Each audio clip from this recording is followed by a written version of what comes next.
If you want to know more about what transpires here in Luke 23 with Jesus now going before the civil government, that is Pilate, you would want to turn to John 18. John 18 gives us a fuller account. Luke gives us an emphasis upon the question, who is Jesus? And if you go, let your eyes travel back to chapter 22, verse 67, they say, if you are the Christ, tell us. In other words, who are you? If you're the Christ, let us know. And in verse 70, and they all said, are you the Son of God then?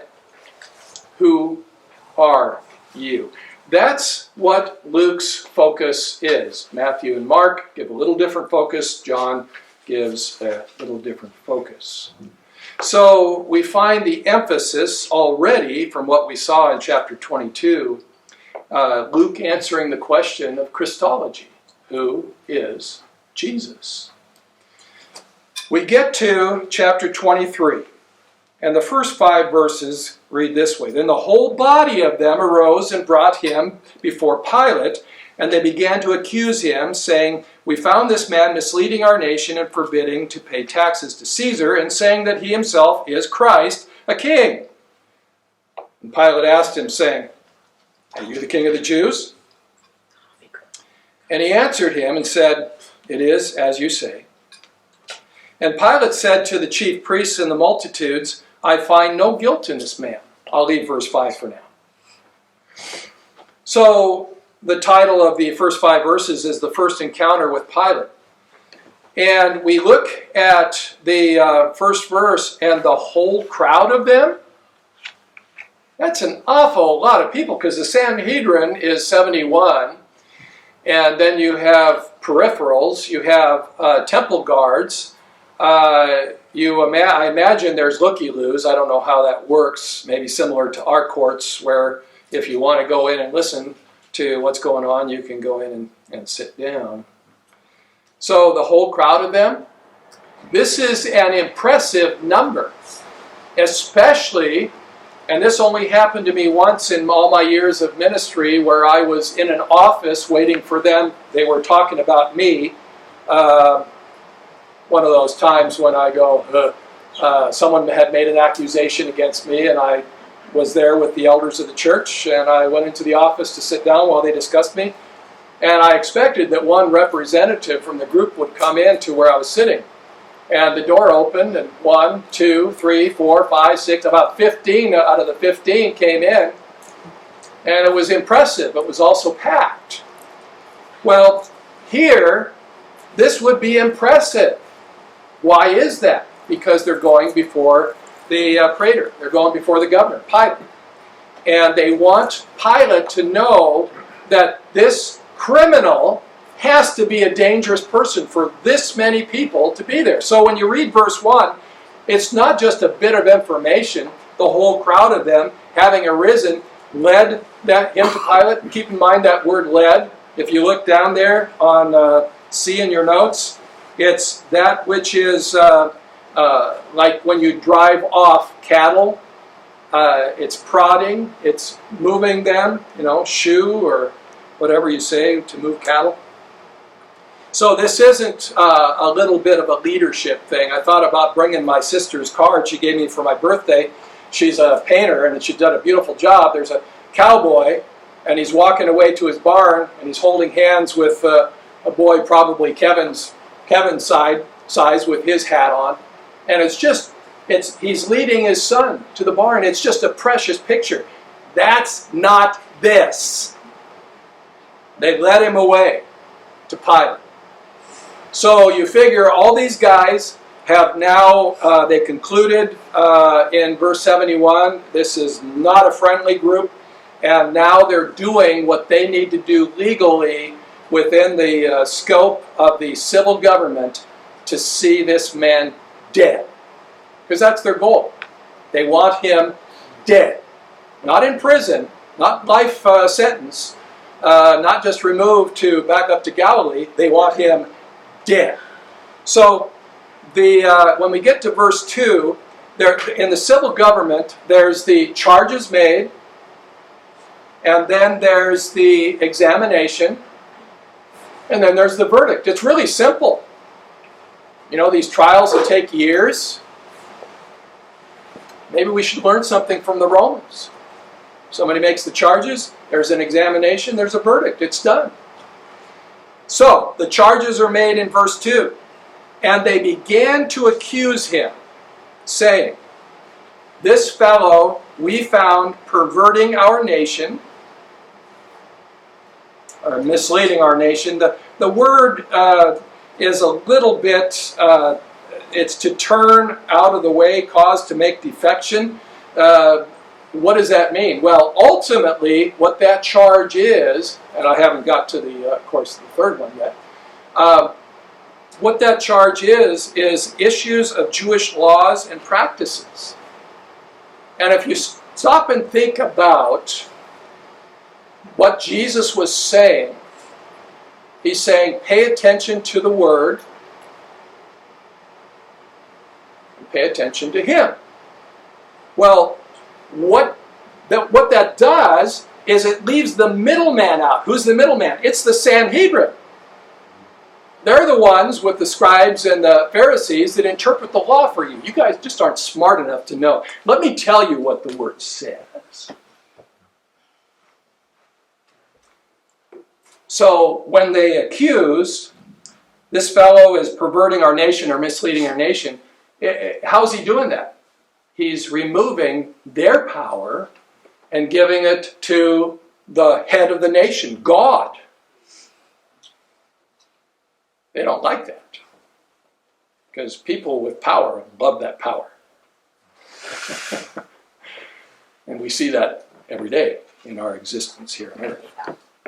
So the first one deals with the Jewish laws and practices. For Pilate, I imagine he's still going like this. Continue. He says, and hindering to pay taxes to Caesar. Really? At what point did that ever happen? In fact, you can probably all quote, render unto Caesar the things that are Caesar's, and the things to God, render to God. How is that hindering any taxation for Caesar?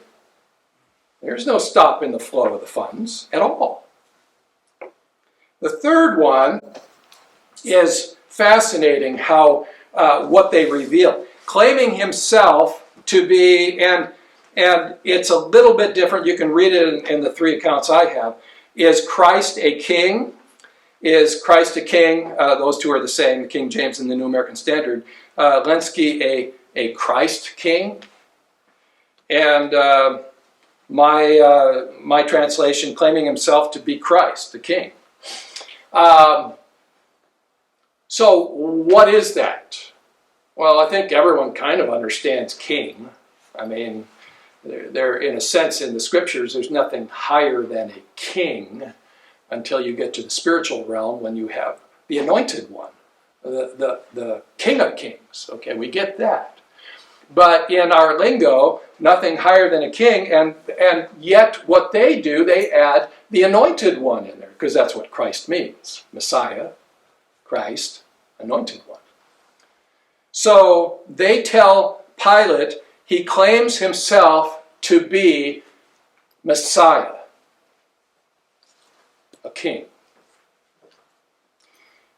That is the charges. Those are the charges. Stop and think about those for a moment. What are these? There's a spokesman for the Sanhedrin, wouldn't know who that is. But the spokesman for the Sanhedrin, with the consent of those people and representing all that are there, makes accusations that, think about it, threaten Pilate's ability to govern. Is Pilate a politician? Absolutely. Does he like his position? Absolutely. Does he want his position threatened in any way? Absolutely not. So they come in, and in verse 2, you govern this territory, and there's a threat to this territory. Number 2, you govern for what purpose? Well, control, but for what purpose? That the people that we govern would give money to who? To the government, back in Rome. Okay? So if there's a hitch in the flow of funds to the government, do you think the government doesn't know that? And they say, now who's governor there? Pilate? Yeah, I don't think so. Number 3, this guy claims to be the Messiah, the anointed one, a king. And so we have a threat to Caesar's rulership. So, this is now the civil court. Pilate is in his chair. We find that somewhere in here is, 9 o'clock in the morning at some point. I don't know whether this is that point or not. So Pilate, the charges are there. By the way, if you go back to, or forward to John chapter 18, Pilate sits down and says, so what's the charge? And I looked at that, and they say, if this man were not guilty, he wouldn't be here. Oh, so I can bring anything I want to the courts and say, my next door neighbor is, he's guilty. Really? Of what? Oh, he's just guilty. Because I wouldn't be bringing this charge if he wasn't.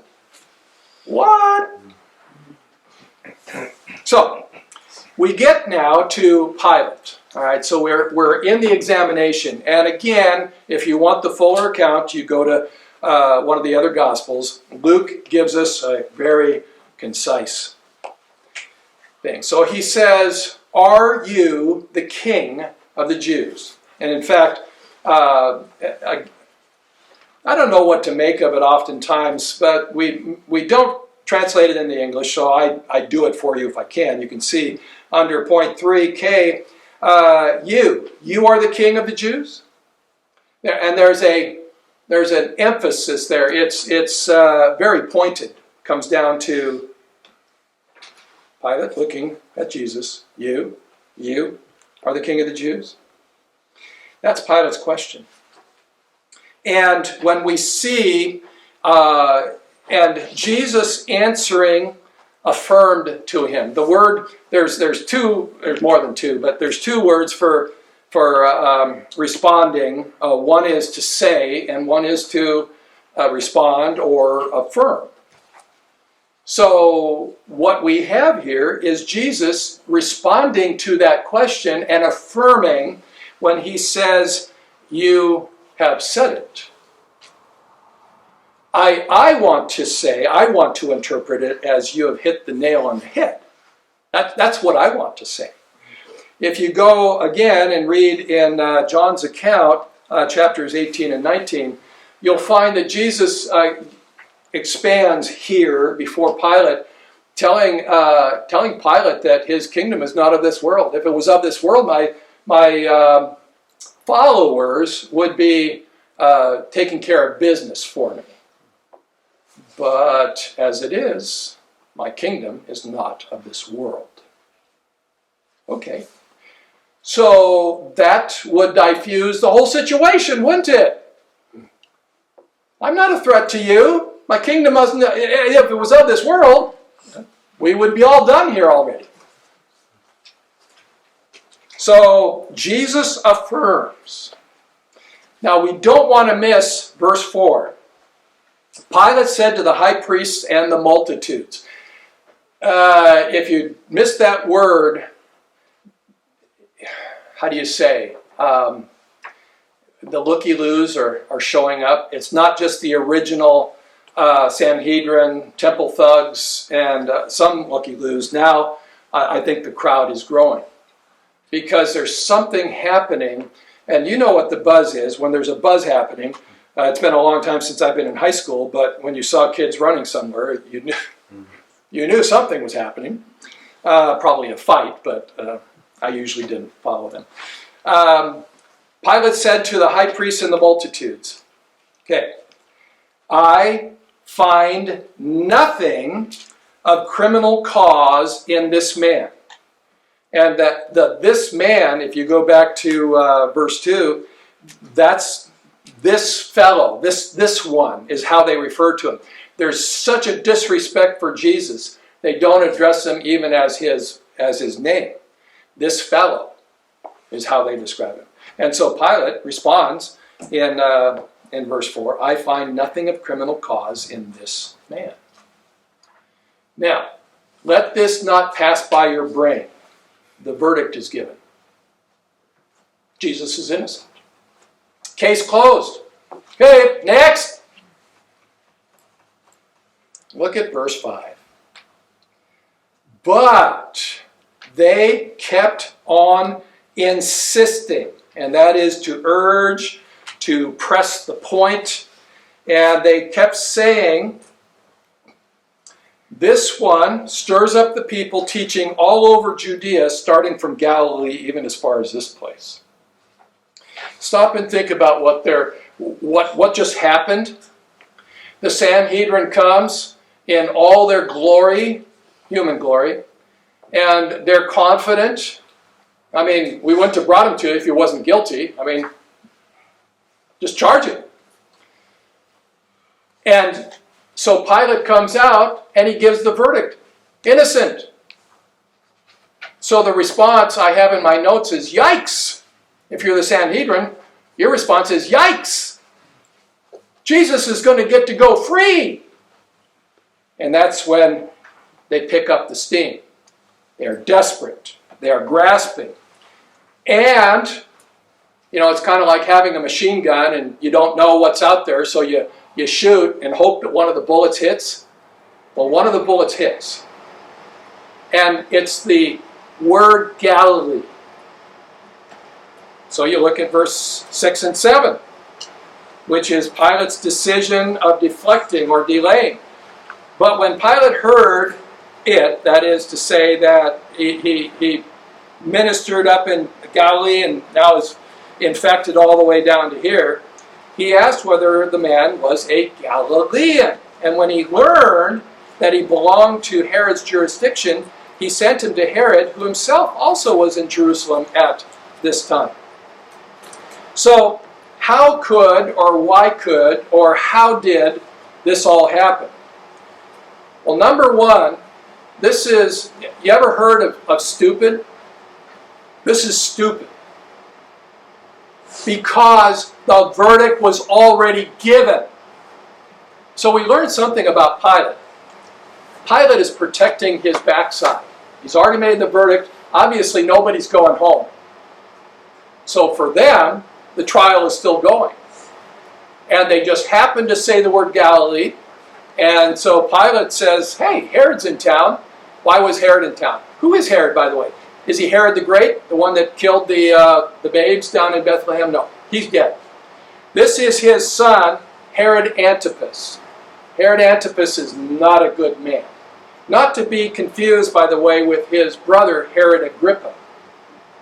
Not to be confused also with his other brother, Philip. But you probably wouldn't get those confused, right? So this is Herod Antipas, and he has Perea and Galilee up above. So why is he in Jerusalem? For the Passover. Because he's a good wannabe Jew. You like this guy already? You shouldn't. He's nasty. So, how could Pilate do this? Because there's three Latin words, and you can almost get it. Forum originis, that is to say, the person could be tried in their birthplace. There's the forum domicilii, that's where he lives, his domicile. So that would be Capernaum, also in Galilee. Or the forum delicti, which is the place of the commission of his crime. So, of course, knowing the law, Pilate, in a sense, gets to pick and choose. Where was the crime committed? Whatever crime that is, since he's innocent. And so, because a lot of his ministry was in Galilee, Pilate sends Jesus over to Herod. to be tried. Well, again, that's stupid because it's already too late. And it's kind of like Pilate forgets that he just pronounced him innocent. Pilate forgets that the examination is over and the verdict is in. So why is he sending him to Herod? Because, once again, we find another coward. He's not willing to stand up to the situation. So he passes the buck. He kicks the can down the road. And what's interesting is that the end result's going to be the same. But he just won't be able to say it wasn't me. It was him.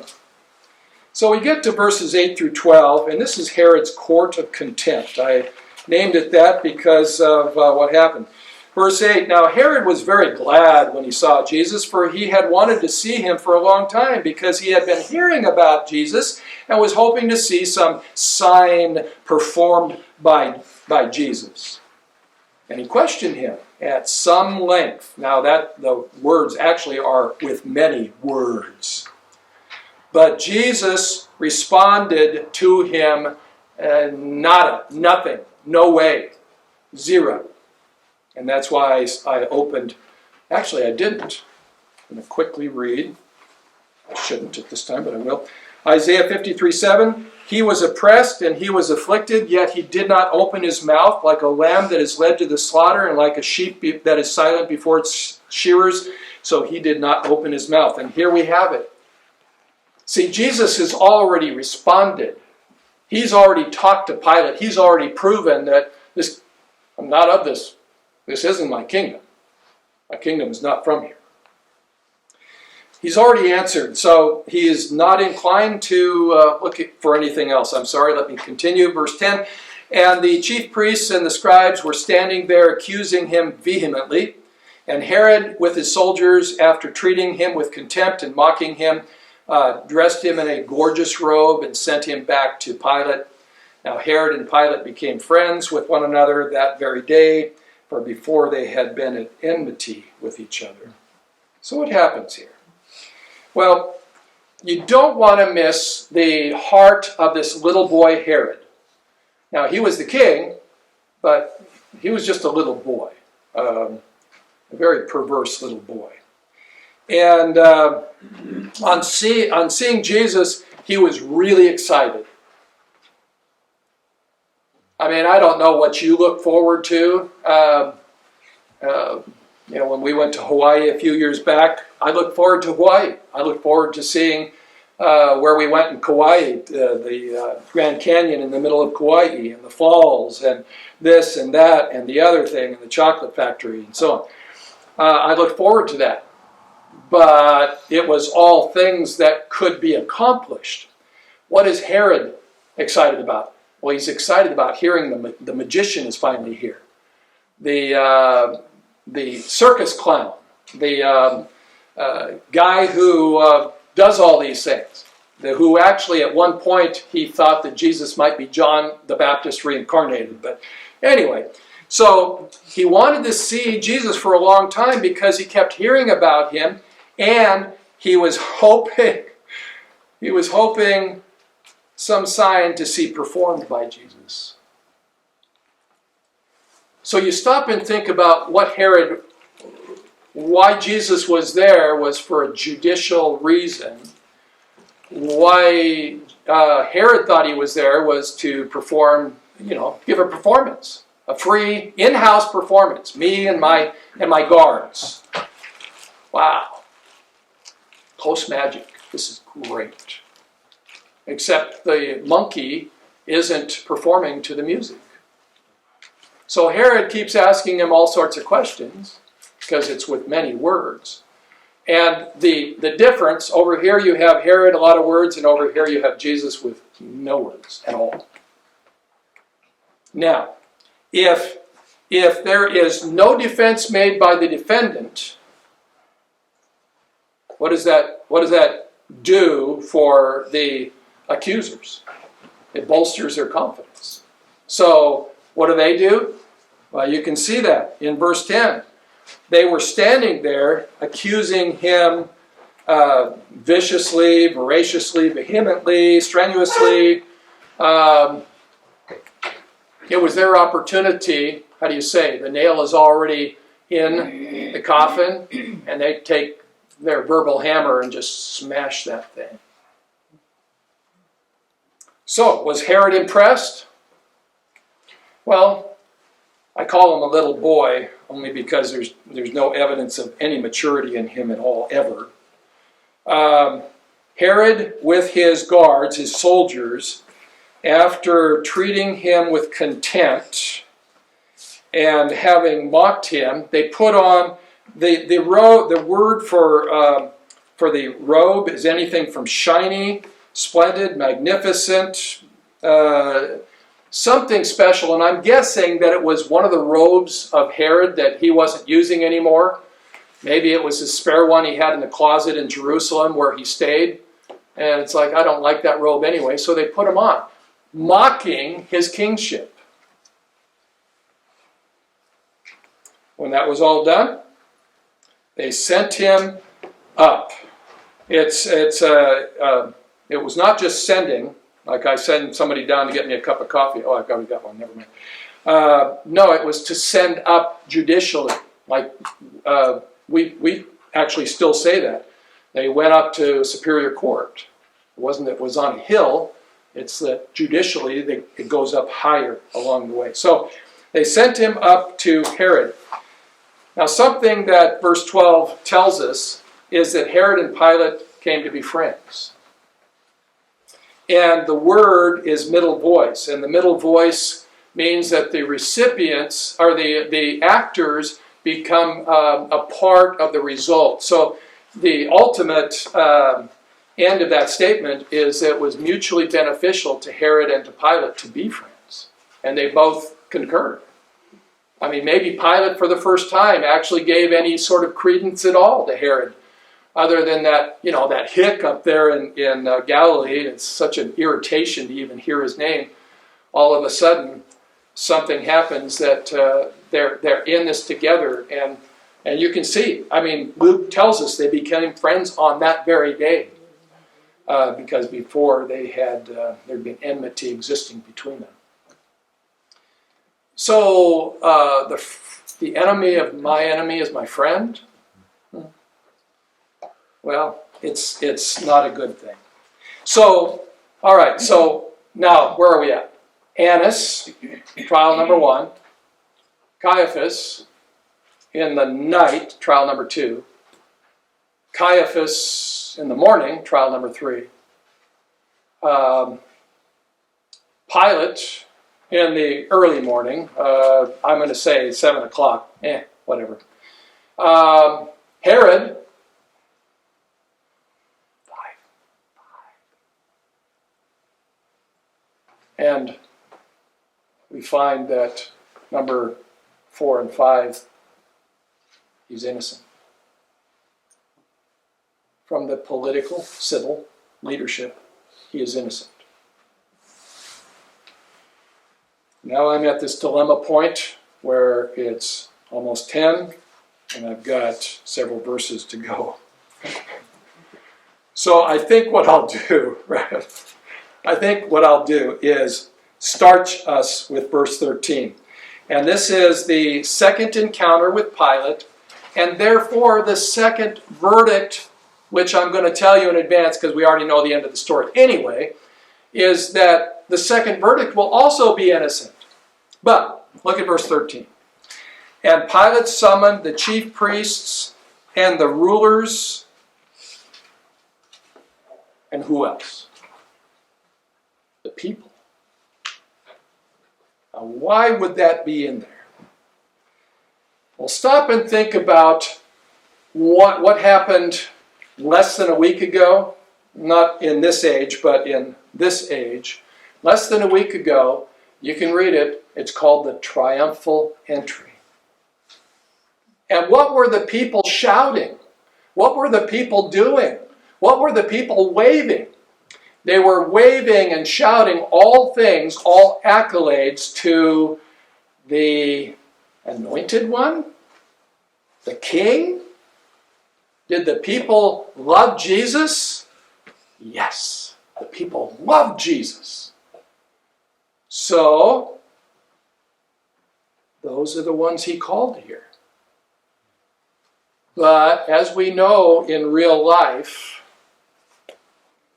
a lot can happen in a week. And not necessarily good things. So I believe that Pilate, of course the high priests and the rulers were already there. I believe also that from Herod's, wherever he was, to Pilate, wherever he was, they're not that far apart. I believe that the Roman soldiers now would have probably taken custody from Herod back to Pilate, because now Pilate is involved. So the Sanhedrin has shown up. So it's like the crowd is now numerous. And I believe, this is my own personal thought, that Pilate is hoping that the voice of the people will outweigh, outshout, outmaneuver the vicious, silly, empty accusations of the Sanhedrin. And with that, I'm going to close this off. It's like, stay tuned next week. Actually, I suppose I better say next week, Dean and I and Christiana will not be here. We will be at Lidbeck, and Jake will be here. So 2 weeks. Stay tuned. Well, Father, we traveled down this path of looking at what was done. How did the only innocent, perfect, unblemished Lamb of God ever reach a place of a guilty verdict on this planet, in this world? For we know that there was no sin found in him. Well, we're finding it. And we're finding a rejection, a depth and a breadth of rejection by your own people. He came unto his own, and his own received him not. We're seeing that in living color. Father, as much as we want to say that Pilate, in fact, John tells us, Pilate did everything he could to get him released. Even offered to let him go with the annual token gesture of kindness. But his people rejected, 100% rejected the king, their king. So, Father, as we move down this path, may we continue to look into the face, the eyes, the head, the back, the crown of thorns, the bloody robe, all these things that our Jesus is going through. And may we continue to appreciate all that he suffered on our behalf. So until we meet again, Lord, guide and direct us for Christ's sake.